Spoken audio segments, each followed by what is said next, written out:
Alexa సంస్థ తీసేసుకుందని వీళ్ళే పుట్టించారు. సిఆర్డీఏకును శరత్ కంపెనీ అలెక్సాకి డైరెక్ట్గా ఎటువంటి లావాదేవీలు లేవు. అక్కడ సిఆర్డీఏలో పనిచేసే సంస్థలు వేరు. ఇక్కడ ట్విస్ట్ ఏంటంటే జగన్ రెడ్డి, ఎందుకంటే సూట్ కేస్ కంపెనీలు బాబు కదా, విజయసాయి రెడ్డి, జగన్ రెడ్డి ఈ సూట్ కేస్ కంపెనీలతో, కలకత్తా కంపెనీలతో తప్పుడు పనులన్నీ చేసి 38 క్రిమినల్ కేసుల్లో ఇరుక్కొని బెయిల్ మీద ఉంటూ దొంగ అంటున్నాడు. ఇది మన కర్మ, ఇదే రాష్ట్రానికి వచ్చిన కర్మ. ఇక్కడ రాజేశ్వర రెడ్డి దూరాడు, ఎస్డిఆర్ఐ వాళ్ళు సిఆర్డీఏకి లేఖ రాసేసాడు, ఏమీ లేనిది 45 కోట్లు ఏదో జరిగిపోయిందని. తర్వాత ఫస్ట్ లిస్ట్లో పాపం పత్తిపాటి పుల్లారావు గారి పేరు చంద్రబాబు నాయుడు గారు అనౌన్స్ చేశారు. ఇక అప్పటి నుంచి జగన్ రెడ్డికి పిచ్చి పరాకాష్ఠకి వెళ్ళింది.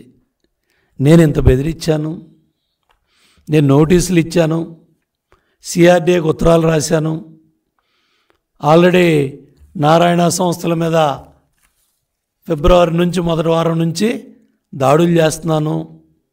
ఆ రఘురామరెడ్డి ఇక ఔషధాల దాకా వెళ్ళిపోయాడు.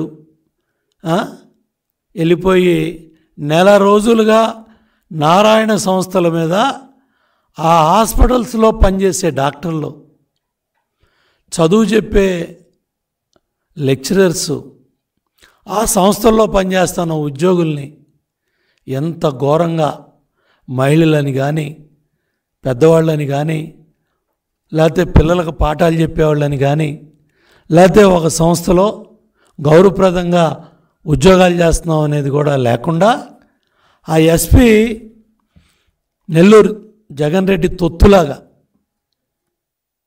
70 మంది పోలీసులను పంపిస్తున్నాడు ఇళ్ల మీదకి. ఆడవాళ్ళు భయభ్రాంతులు అవుతున్నారు. ఏదైనా హార్ట్కు సంబంధించిన ఇబ్బంది ఉన్న వాళ్ళైతే వాళ్ళు చేసే దాడులకి ఎమర్జెన్సీని తలపిస్తూ ఉన్నాడు నెల్లూరు జిల్లాలో. నెల్లూరు జిల్లా ఖాళీ అయిపోయింది. వైసీపీ పార్టీ బుల్లెట్ దింపుతానన్నాడు మా ఇరిగేషన్ మంత్రి మాజీ తుర్రో నెల్లూరు నుంచి పేటపోయాడు. వైసీపీ ఎమ్మెల్యేలు, ఎంపీలంతా చాలా వరకు ఆ జిల్లా అంతా తెలుగుదేశంలోకి వచ్చారు. ఇప్పుడు నారాయణ గారి సంస్థలు కనపడుతున్నాయి, విద్యా సంస్థలు, హాస్పిటల్స్, ఇళ్ళు, వాళ్ళ పిఏలు, వాళ్ళ బంధుగణం, పాపం అల్లుడు పునీత్ని కూడా వదల్లా. ఎందుకంటే వీళ్ళంతా కూడా ఇవాళ చైతన్య నారాయణ అనేది ఆంధ్రప్రదేశ్ రాష్ట్రం కాదు, తెలంగాణ రాష్ట్రం కాదు.